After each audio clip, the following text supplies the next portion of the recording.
नमस्कार।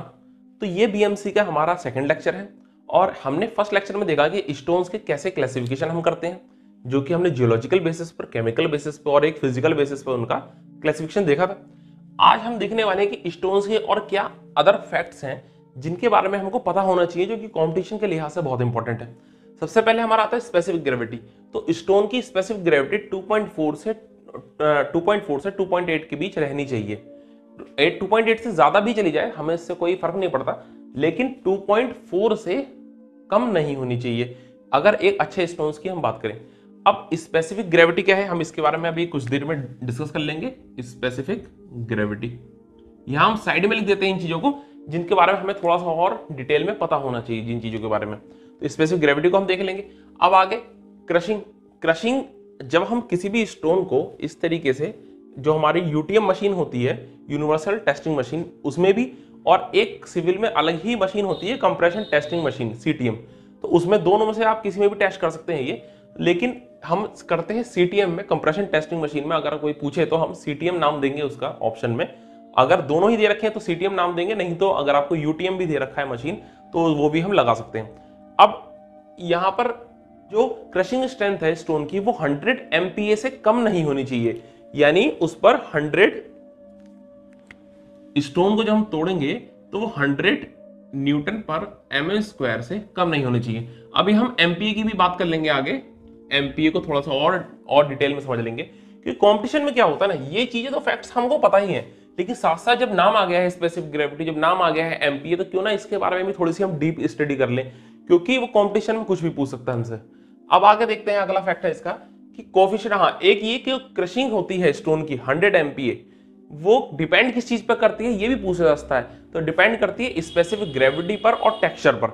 यानी जो स्पेसिफिक ग्रेविटी है 2.4 से 2.8, यानी जिसकी स्पेसिफिक ग्रेविटी ज्यादा होगी, वो स्टोन का अगर हम चूरा बनाएंगे, यानी उसको कंप्रेशन में तोड़ेंगे, क्रशिंग करेंगे उसकी, तो उसकी क्रशिंग स्ट्रेंथ भी ज्यादा आएगी जिसकी स्पेसिफिक ग्रेविटी ज्यादा है। तो ये स्पेसिफिक ग्रेविटी और टेक्सचर पर डिपेंड करता है। टेक्सचर से मतलब क्या हो गया?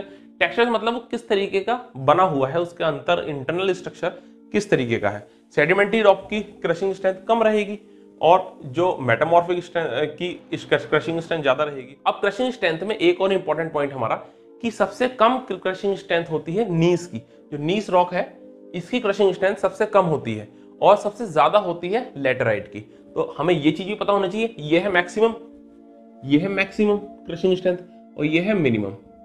ये नीस की मिनिमम होती है और लैटेराइट की मैक्सिमम होती है। और कोफिशिएंट ऑफ ड्यूरेबिलिटी, ये सारे देखिए याद करने वाले फैक्ट्स हैं। अभी समझने वाली जो आएगा वो हमने साइड में लिख दिया है और वहां से हम इसमें अभी बाद में जब ये फैक्ट्स कंप्लीट हो जाएंगे उसको हम और अच्छे से डिटेल में समझ लेंगे। अब कोफिशिएंट ऑफ ड्यूरेबिलिटी, तो कोफिशिएंट ऑफ ड्यूरेबिलिटी 14 से ज्यादा होना चाहिए हमारा, और वाटर एब्जॉर्प्शन जो रॉक का है वो 5% से कम होना चाहिए। ये जितने भी टेस्ट है ना, क्रशिंग टेस्ट और ये आपका coefficient of durability test, water absorption test, एक अभी इसके बाद हम पढ़ेंगे स्टोन के टेस्ट, जिसमें हम एक साथ देख लेंगे कि स्टोन के अंदर किसके कितने प्रकार के टेस्ट होते हैं जो कि हमें करने पड़ते हैं। आगे इंट्रूसिव रॉक। अब इंट्रूसिव रॉक क्या होता है? देखिए, इंट्रूसिव का मतलब होता है कोई किसी चीज के अंदर अगर हम जबरदस्ती किसी चीज को अगर हम डाल रहे हैं उसको बोलते हैं इंट्रूसिव। तो कई बार क्या होता है कि जब हमारा लावा यानी कि मैग्मा ऊपर आता है, ऊपर आते समय कई बार तो वो जमीन पर नहीं आ पाता, और बल्कि कोई और बराबर में अगर रॉक है, जैसे देखिए ये इस तरीके से एक वॉल्केनो है, तो वैसा होना ये चाहिए था कि यहां से इसके मैग्मा को निकल के लावा बन जाना चाहिए था। कई बार क्या होता है, अब यहां पर ये क्या है, ये यहां पर भी एक रॉक्स होंगी, भाई चट्टान होंगी, यहाँ पर भी ऊपर तो मिट्टी होगी। अब कई बार क्या होता है, इसको ऊपर की जगह मिल नहीं पाती, बल्कि दो रॉक्स के बीच में इसको गैप मिल जाता है। तो उस गैप के अंदर फोर्सफुली अंदर मैग्मा चला जाता है और वहां पर भी एक चट्टान बन जाती है, एक रॉक बन जाती है। तो वो जो रॉक है, जो कि इंट्रूसिव रॉक बोलते हैं हम इसको, क्योंकि ये पुश करी गई है दो रॉक्स के बीच में, तो ऐसी रॉक होती है इंट्रूसिव रॉक। इसका एग्जाम्पल है पेग्मेटाइट। तो पेग्मेटाइट एग्जाम्पल है इंट्रूसिव रॉक का। अब एक वर्ड आता है क्लीवेज। अब क्लीवेज वर्ड क्या है? तो क्लीवेज वर्ड अगर आपके बीएमसी सब्जेक्ट में पूछ लिया जाए तो क्लीवेज का मतलब होता है किसी भी एक स्टोन, जैसे ये एक बड़ा स्टोन है, ये एक बड़ा स्टोन है, तो इस स्टोन की प्रॉपर्टीज तो इस स्टोन की प्रॉपर्टीज है, लेकिन जब मैं इसको किसी एक पर्टिकुलर प्लेन के अकॉर्डिंग तोड़ूंगा, मैंने इसको इस प्लेन पर तोड़ दिया दो रॉक्स को। अब जब तोड़ के इसके दो हिस्से हो गए हैं तो इस वाले हिस्से को, यानी जो लेफ्ट वाला हिस्सा है, इसके हम सब प्रॉपर्टीज देख रहे हैं, इसकी स्ट्रेंथ देख रहे हैं, इसका टेक्सचर देख रहे हैं, इसकी हार्डनेस देख रहे हैं, इस प्लेन की, किसी एक पर्टिकुलर प्लेन की, तो उस प्रॉपर्टीज देखने को हम बोलते हैं क्लीवेज। यानी जब हम किसी एक रॉक की प्रॉपर्टीज देखें, लेकिन पूरे रॉक के नहीं, किसी एक पर्टिकुलर प्लेन की देखें, तब उसको हम बोलते हैं क्लीवेज। अब आपको लग रहा होगा कि क्लीवेज तो देखने का कोई फायदा नहीं है क्योंकि प्रॉपर्टीज एक सी रहेंगी, लेकिन ऐसा नहीं होगा। क्योंकि किसके साथ नहीं होगा ऐसा नहीं होगा सेडिमेंट्री रॉक्स के साथ, क्योंकि सेडिमेंट्री रॉक इस तरीके से लेयर बाय लेयर बना है। अगर हम इसको इस तरीके से तोड़ते हैं इस वाले प्लेन में, तो यहां का टेक्सचर हमें अलग दिखाई देगा, नीचे का टेक्सचर हमें अलग दिखाई देगा। अगर हम इसको तोड़ते हैं इस वाले प्लेन में, तो हमें ये रॉक एक लेयर के रूप में फाइबर्स दिखाई देंगे। लेकिन अगर हम इसको इस प्लेन में तोड़ देते हैं तो हमको टेक्सचर अलग दिखाई देगा, स्ट्रेंथ भी अलग आएगी इस प्लेन की। फिर तो इसलिए क्लीवेज भी जरूरी है। इसलिए क्लीवेज में जरूरी नहीं है कि हर प्लेन पर एक सी स्ट्रेंथ या एक सी प्रॉपर्टीज देखने को मिले। अब इसमें टेस्ट करते कैसे हैं? इसमें तो टेस्ट के लिए कुछ नहीं, हम एक गिलास लेते हैं, गिलास के अंदर लेते हैं वाटर और थोड़े से हम कंकड़ पत्थर ले लेते हैं, थोड़े से बजरी या जिसका भी हमें टेस्ट करना है, छोटे छोटे टुकड़ों में उसको उसमें डाल देते हैं और थोड़ा सा चम्मच से उसको स्टर करते हैं, यानी घुमाते हैं थोड़ा सा। उसके बाद उसको हम छान लेते हैं और स्टोन्स को अलग कर देते हैं। अब जो पानी होगा, जो वाटर होगा, वो थोड़ा सा मटमैला हो गया होगा, यानी कि टर्बिड हो गया होगा। इस वर्ड को बोलते हैं टर्बिड, और इसको हम बोलते हैं टर्बिडिटी। टर्बिडिटी जब आप ईवीएस पढ़ेंगे, यानी इन्वायरमेंटल इंजीनियरिंग पढ़ेंगे जब आप, तो उसमें आप टर्बिडिटी सीख लेंगे कि टर्बिडिटी क्या होती है। तो जब पानी मटमैला हो गया, अब ये कितना मटमैला हुआ, इसके बेसिस पर हम पता लगाते हैं कि इसके अंदर सॉल्यूबल क्ले कितनी है, सॉल्यूबल क्ले या सॉल्यूबल मटेरियल कितना है, वो घास फूस वगैरह तो नहीं है। तो जब हम इसको स्टोन्स को इस्तेमाल करते हैं तो हमें ये पता होना चाहिए कि इसमें बिल्कुल भी क्ले नहीं होने चाहिए। अब next, load direction always be perpendicular to the bed of stone. यानी कि ये क्वेश्चन एक बार एग्जाम में आया है, 2017 के एग्जाम में, एसएससी जेई में ये क्वेश्चन पूछा गया था कि load direction in stone machinery will be always for blank था, फिर बेड ऑफ द स्टोन, नीचे ऑप्शन था परपेंडिकुलर डायरेक्शन 45 डिग्री, 60 डिग्री या फिर पैरेलल, इस तरीके से। अब इसका मतलब क्या है? इसका मतलब ये है, जब हम स्टोन्स बिछाते हैं, स्टोन्स का बेड बिछाते हैं, तो जब हमें मशीनरी यानी कि चिनाई करनी होगी, जैसे ईंटों की हम करते हैं, तो जहां पर स्टोन्स अवेलेबल नहीं है वहां तो हम ब्रिक्स बनाते हैं। लेकिन जैसे जैसे उत्तराखंड वगैरह हम इस साइड जाते हैं पहाड़ी एरिया में, तो वहां पर दीवारें हमको स्टोन्स की मिलती है, क्योंकि स्टोन्स उनके पास इजीली मिल जाते हैं, तो वो ब्रिक्स क्यों बनाएंगे। और उनके पास ब्रिक इतनी आसानी से बनेगी भी नहीं, क्योंकि ब्रिक्स के लिए एक समतल एरिया चाहिए, वहां से हमको मिट्टी निकालनी पड़ती है। उनके पास जो मिट्टी है उस मिट्टी में कंकड़ बहुत है, हमारे पास जो मिट्टी है उसमें कंकड़ वगैरह पत्थर वगैरह इतने नहीं पाए जाते, तो इसलिए यहाँ पर ब्रिक्स बनाना आसान है। तो हमारे लिए चीप क्या है? ब्रिक। उनके लिए चीप क्या है? स्टोन। तो स्टोन की जब हम मशीनरी करते हैं तो इस तरीके से नीचे स्टोन बिछाते हैं, फिर ऊपर बिछाएंगे स्टोन इस तरीके से, फिर उसके ऊपर बिछाएंगे स्टोन इस तरीके से। तो ये जो एक एक हम लेयर बिछा रहे हैं, इस एक लेयर को हम बोलते हैं बेड। जैसे ये एक बेड हो गया, ये एक बेड हो गया, ये एक बेड हो गया, 3 बेड हो गए, तो ये 3 बेड हो गए यहां पर। तो अब डायरेक्शन लोड क्या होगा? लोड इस तरीके से आएगा, लोड हम जो भी देंगे इस पर इस तरीके देंगे, तो बेड की डायरेक्शन है ये, जबकि लोड की डायरेक्शन है ये। इसका मतलब परपेंडिकुलर हम डाल रहे हैं लोड, तो लोड की direction always be perpendicular to the bed of the stone. ये बात हमें याद रखनी है। इसके बाद कास्ट स्टोन। एक कास्ट स्टोन और आर्टिफिशियल स्टोन के बारे में पूछ सकता है, ये क्या है? ये हम आजकल जहां पर हमें लुक्स वगैरह दिखाने हो या स्ट्रेंथ भी चाहिए, वहां हम करते क्या है, जहां स्टोन्स अवेलेबल नहीं हो पाते, तो वहां पर हम कास्ट स्टोन या फिर आर्टिफिशियल स्टोन का इस्तेमाल कर लेते हैं। ये सीमेंट, वही सीमेंट में हम प्लस एग्रीगेट मिलाएंगे, कोर्स एग्रीगेट और फाइन एग्रीगेट दोनों मिलाएंगे, और हम एक खुद ही इसका कंक्रीट का ब्लॉक बना लेंगे, उसको हम बोलते हैं आर्टिफिशियल स्टोन या फिर कास्ट स्टोन। अब हम बात कर लेते हैं ये स्पेसिफिक ग्रेविटी और ये एमपी वगैरह के बारे में, क्या और चीजें हैं जो हमको समझनी चाहिए। चलिए अब हम बात करते हैं स्पेसिफिक ग्रेविटी की। जिसको स्पेसिफिक ग्रेविटी और ये एमपी के बारे में पूरी नॉलेज है वो यहाँ पर वीडियो को लेफ्ट कर सकता है, लेकिन जिसे लगता है कि थोड़ी सी और नॉलेज लेनी चाहिए या उसे लगता है कि हाँ अभी इसके बारे में थोड़ी समझने की जरूरत है, तो वो इस वीडियो में मैं बना रहे। अब स्पेसिफिक ग्रेविटी की हम बात करें तो स्पेसिफिक ग्रेविटी, सबसे पहले स्पेसिफिक ग्रेविटी का फॉर्मूला होता है हमारा डेंसिटी ऑफ मटेरियल, यानी जिसकी भी हमें स्पेसिफिक ग्रेविटी निकालनी है, फॉर्मूला में सबसे ऊपर रखनी है हमें उस मटेरियल की डेंसिटी, और नीचे रखते हैं density of water at 4 degree Celsius. यानी नीचे ऊपर हम कंपेयर कर रहे हैं उस मटेरियल की डेंसिटी की, और किससे कंपेयर कर रहे हैं, जो वाटर की डेंसिटी है वो भी केवल और केवल 4 डिग्री सेल्सियस वाली। अब डेंसिटी क्या होती है, तो डेंसिटी होती है मास बाई वॉल्यूम। कितना मास है डिवाइड बाई कितना वॉल्यूम है, ये कहलाती है डेंसिटी। नीचे भी डेंसिटी ऊपर भी डेंसिटी, यानी कि इसकी यूनिट नहीं होगी, ये एक यूनिट लेस एंटिटी है, इसकी यूनिट नहीं होगी। लेकिन डेंसिटी की यूनिट क्या होगी, कि मास होता है केजी में और वॉल्यूम होता है, आप mm क्यूब में निकाल सकते हैं या मीटर क्यूब, फिलहाल हम उसको बोल देते हैं, तो केजी बाई मीटर क्यूब इसका डेंसिटी की यूनिट होगी। तो अब हम ये जानेंगे कि यहां पर हमने 4 डिग्री सेल्सियस क्यों रखा, क्योंकि जो 4 डिग्री सेल्सियस पर वाटर की डेंसिटी होती है ना, वाटर की डेंसिटी वो मैक्सिमम होती है, 4 डिग्री सेल्सियस पर। अब ऐसा क्यों है, इसके लिए समझने के लिए हम एक डायग्राम बनाते हैं। देखिए हम लेंगे अलग अलग टेम्परेचर, जैसे कि यहां पे लिया हमने 100, 80, 50, यहां लेंगे 40 डिग्री, यहां लेंगे 30 डिग्री सेल्सियस समझने के लिए, और 5 डिग्री सेल्सियस, 4 डिग्री सेल्सियस, फिर लेंगे 0 डिग्री सेल्सियस, और इस तरीके से हम लेंगे -12 डिग्री सेल्सियस। 100 डिग्री पर होगा, आपको पता है जब हम किसी चीज को अगर हीट करते हैं तो उसका वॉल्यूम बढ़ता जाता है, उसका वॉल्यूम एक्सपेंड करता है। इसका मतलब अगर 50 पर इसका वॉल्यूम इतना था तो 80 पर थोड़ा सा और ज्यादा हो गया होगा, 100 पर और भी ज्यादा हो गया होगा। यानी जैसे जैसे आप टेम्परेचर बढ़ाएंगे इसका वॉल्यूम बढ़ता जाएगा। 30 पर कम होगा थोड़ा, 5 पर और कम होगा, 4 पर और कम होगा। लेकिन इसके बाद क्या होता है, इसके बाद बिहेवियर इसका थोड़ा सा अननेचुरल निकलता है वाटर का, क्योंकि आप ये बात जानते हैं कि पानी को जब हम बर्फ बनाते हैं तो उसका बर्फ का वॉल्यूम वाटर से ज्यादा होता है, लगभग 10% ज्यादा होता है।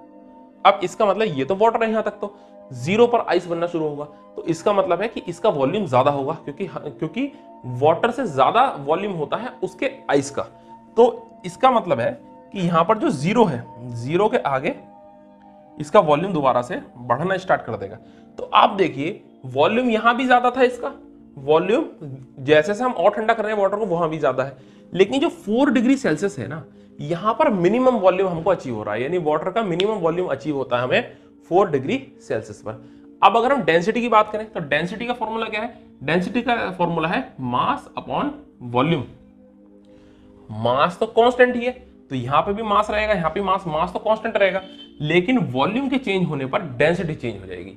वॉल्यूम अगर घटेगा तो डेंसिटी बढ़ेगी, और वॉल्यूम अगर बढ़ेगा तो डेंसिटी घटेगी।